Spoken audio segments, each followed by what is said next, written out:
कौन से स्कूल में जा रही है?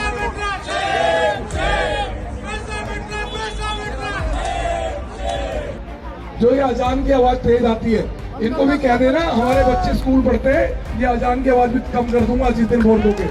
आम आदमी पार्टी धमका है सबको ही, इलेक्शन कमीशन वाले लोग बैठते हैं, पुलिस के लोग, इलेक्शन कमीशन के लोग। दोस्तों, अब तक तो केवल आरोप लग रहे थे कि चुनावों में धांधली की जा रही है भारतीय जनता पार्टी की तरफ से। वोटर लिस्ट जो है उसमें से नाम कटवाए जा रहे हैं। कुछ अधिकारी हैं जो वोटर आईडी कार्ड ही चेक कर रहे हैं, दहशत पैदा कर रहे हैं। आरोप यह भी लग रहा था कि भाई कई लोगों को वोट डालने से रोका जा रहा है। कई जगह पैसा बांटने की तस्वीर, संजय सिंह ने तो बाकायदा ट्वीट कर दिया, तमाम तस्वीरें आ रही थी निकलकर। लेकिन इन सब के बीच अब उनके पक्के सबूत भी आने लगे। वीडियो रिकॉर्डिंग आई है साफ साफ, आज वही दिखाने जा रहा हूं।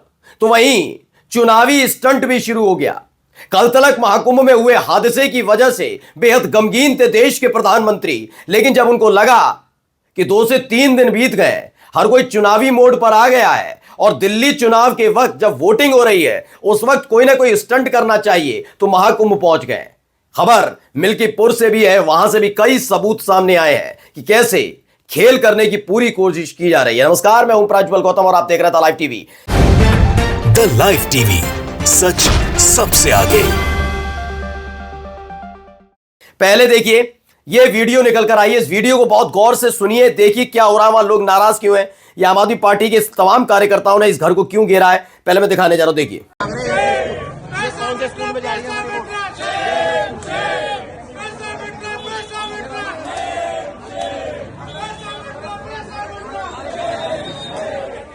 देखिए महिलाएं इस घर के अंदर क्यों जा रही हैं, समझ में नहीं आ रहा। देखिए एक एक करके उस घर के अंदर महिलाएं घुसती हुई नजर आती हैं और आम आदमी पार्टी के कार्यकर्ता हैं वो नाराजगी है और वो कह रहे हैं कि पैसा बंट रहा है। इस बात का नारा लगाते हुए आम आदमी पार्टी के कार्यकर्ता कहते हैं पैसा बांटा जा रहा है। खुले तौर पर आम आदमी पार्टी की तरफ से ट्वीट भी, जंगपुरा में मतदाताओं को सरेआम बिल्डिंग में ले जाकर पैसे बांट रही है बीजेपी। जंगपुरा विधानसभा में बीजेपी के बूथ के 7 वाली बिल्डिंग में मतदाताओं को पैसे बांटे जा रहे हैं। इस बात का दावा किसी और ने नहीं, आम आदमी पार्टी की तरफ से न केवल किया गया बल्कि इस वीडियो को सबके सामने रखा गया जहां आम आदमी पार्टी के कार्यकर्ता उसी घर के पास खड़े होकर आरोप लगा रहे। भाई रोक तो सकते नहीं है किसी को, महिलाओं से तो भाई कह भी नहीं सकते हैं। वहां जो लोग हैं उनके सामने ही नारेबाजी हो रही है और खुलकर यह आरोप लगाया जा रहा है कि इस घर में एक एक करके महिलाओं को, सबसे पहले तो वहां जो मौजूद पुलिस वाले हैं उनको इसका संज्ञान लेना चाहिए था कि आखिरकार ये महिलाओं की पूरी कतार इस घर के अंदर क्यों जा रही है।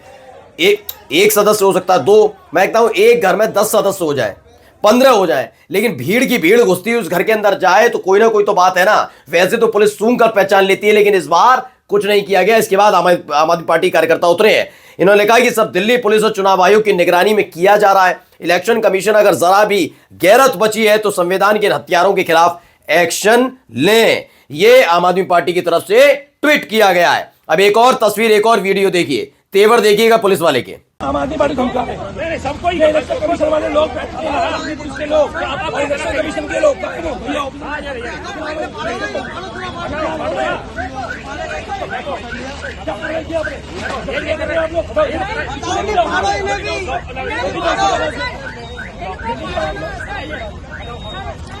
तो थैले में भरकर, बोरे में भरकर ले गए, महिलाओं पर धौंस दिखाता है ये पुलिस वाला। ये तमाम चीजें होती हैं। ये हुआ क्या है जरा मैं आपको समझा देता हूं। वैसे तो ये होता है कि जब आप 48 घंटे पहले, जब वोटिंग हो रही है उससे 48 घंटे पहले से ही किसी भी तरह का चुनाव प्रचार बंद हो जाता है। बैनर, पोस्टर, होर्डिंग जितने भी लगे होते हैं उस इलाके में सारे उतरवा लिए जाते हैं।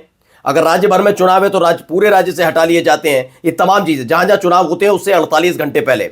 दिल्ली में चुनाव है यानी 3 तारीख की शाम 5 बजे के बाद ये स्थिति बन गई। आचार संहिता पूरी कठोर तरीके से लागू।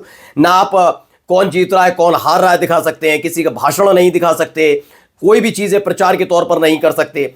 यहां क्या हो रहा है, वोटिंग वाले दिन बीजेपी के पोलिंग बूथ पर, जहां पोलिंग बूथ बना होता है, पोलिंग बूथ के बाहर होता है ना, बूथ बना लेते हैं। ये आम आदमी पार्टी के अलग, कांग्रेस का अलग, मिल्कीपुर में सपा का बना है, बीजेपी का बना है, ऐसी बीजेपी का बना हुआ है अलग अलग जगह। वहां पर ये प्रचार सामग्री रख रखी है जो आचार संहिता का मैं उल्लंघन नहीं मानता, बिल्कुल उल्लंघन नहीं है। धज्जियां उड़ाई जा रही हैं, उल्लंघन नहीं है ये, धज्जियां उड़ा रहे हैं ये। और पुलिस वाले के तेवर देखा, पकड़े गए तो उसके बाद थैले में, बोरे में भरकर भागने की कोशिश कर रहा है कि भाई कैसे भी करके यहां से ले जाओ। आम आदमी पार्टी की तरफ से ट्वीट है, ये क्या चल रहा है, बीजेपी के बूथ पर सरेआम प्रचार सामग्री रखी हुई है और पुलिस कुछ नहीं कर रही है और चुनाव अधिकारी भी तमाशबीन बने हुए हैं। पुलिस वालों के सामने ये सब कुछ हो रहा है। अब आपको लेकर चलते हैं, ये देखिए, पहले भाषा शैली सुनिएगा, ये कौन है बताता हूं, पहले वीडियो सुनिए। माइक तेज होता है ना ये कई जगहों में, जो ये अजान की आवाज तेज आती है, इनको भी कह देना हमारे बच्चे स्कूल पढ़ते हैं, ये अजान की आवाज भी कम कर दूंगा जिस दिन वोट दोगे। बता देना इनको बता देना। तो समझे आप, बीजेपी के प्रत्याशी हैं, रविंद्र सिंह नेगी इनका नाम है, और किस आधार पर ये वोट मांग रहे हैं इसे सुनकर आप समझ ही गए होंगे। अशरफ हुसैन ने भी लिखा, इसको बीजेपी ने दिल्ली चुनाव में टिकट दिया है और कैसी भाषा शैली का इस्तेमाल कर रहा है खुद ही आप समझ सकते हैं। डॉक्टर मुकेश कुमार हैं, वो लिखते हैं, प्रधानमंत्री नरेंद्र मोदी चुनावी डुबकी के लिए इलाहाबाद में है। चुनावी डुबकी शब्द का प्रयोग भक्तों को बुरा लगेगा, मगर सच्चाई यही है, क्योंकि उद्देश्य अगर धार्मिक स्नान का होता तो वो किसी और दिन भी जा सकते थे, लेकिन मैंने कहा ना 5 फरवरी, उन्होंने देखा कि माहौल देखा जाएगा कैसा बनता नजर आ रहा, 5 फरवरी का दिन तय किया कि चलो अब चलते हैं। पहले भी मतदान की तारीखों पर ही वे इस तरह के प्रदर्शन करके मतदाताओं पर असर डालने की कोशिश कर चुके हैं, लेकिन दिल्ली के मतदाता होशियार हैं, समझदार हैं, वे इन हथकंडों के आधार पर अपने मत का प्रयोग नहीं करेंगे। ये सदिच्छा है तो यही सही। यानी चुनाव आयोग को ये सब नजर नहीं आता। चुनाव आयोग कहता है कि वो कहाँ है भाई, अब देश से थोड़ी बाहर निकाल देंगे यार, ये कोई ऐसा नहीं होता है। वैसे चुनाव आयोग हर चीज के लिए पूरा तत्पर तैयार नजर आता। आप इतना बताइए, प्रधानमंत्री नरेंद्र मोदी कहाँ है? प्रयागराज में। क्या कर रहे हैं? महाकुंभ में डुबकी लगा रहे हैं। पूरा न्यूज, हर न्यूज चैनल दिखा रहा है ना, तो क्यों? ये सारी चीजें हैं जिनको दरकिनार नहीं कर सकते। पहले के चुनाव में, अब के चुनाव में यही एक फर्क है। अब देखिए तस्वीर हम भी दिखाई देते हैं, आस्था की डुबकी लगा रहे हैं भाई साहब। देखिए पूजा पाठ भी हो रही है, ठंड में सुगड़ गए, ठंड भी लग रही होगी, मैं मानता भी, उम्र भी है भाई, ऐसा थोड़ी ना इन्होंने ऐसे ही बैरिकेटिंग बनाई है। सुनिए, ये वीडियो निकल कर सामने आई, रस्सी पकड़ के चुनाव, बिल्कुल अकेले रहते, आपने देखा होगा, योगी आदित्यनाथ की तरह नहीं कि उनको घेर लिया जाए। फोटो बिल्कुल साफ आना चाहिए कि नरेंद्र मोदी साहब अकेले अपने दम पर सब कुछ कर रहे थे, वो तस्वीरें आनी चाहिए, उसी के लिए लगे रहते हैं। तो आप खुद देख सकते हैं इन तस्वीरों के जरिए प्रधानमंत्री नरेंद्र मोदी, और न्यूज़ 24 ने बताया भी, महाकुंभ में पहुंचकर पीएम मोदी ने संगम में स्नान कर डुबकी लगाई है, उसकी ये तस्वीर सामने आई है। तो ये तस्वीर, इसके अलावा चलिए अब आपको मिल्कीपुर भी लेकर चलते हैं।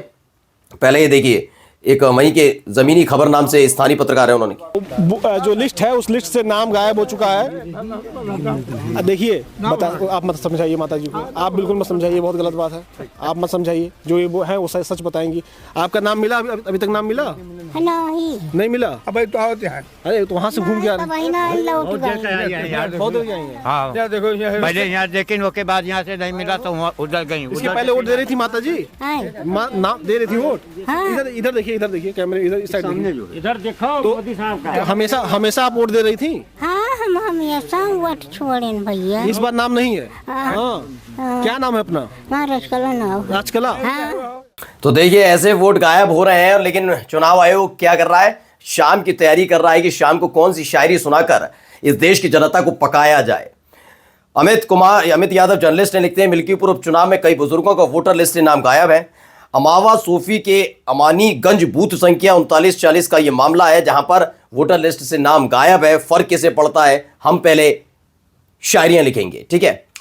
उसके बाद जरा देखिए, 2 चीजें निकलकर सामने आई, दोनों ही हम जैसे खबर दिखा चुके हैं। एक तो ये था, समाजवादी पार्टी का एक टंडवा गांव है, वहां पर मिल्कीपुर में मोहम्मद अहमद का वोटर लिस्ट में नाम नहीं है, ये खबर आई। दूसरी मैंने देखा है, मिल्कीपुर विधानसभा में 353 बूथ संख्या पर मतदाताओं को वोट डालने से रोका जा रहा है। ये समाजवादी पार्टी की तरफ से लगातार कहा जा रहा है, लेकिन कितना एक्शन लिया लगाया गया पता नहीं।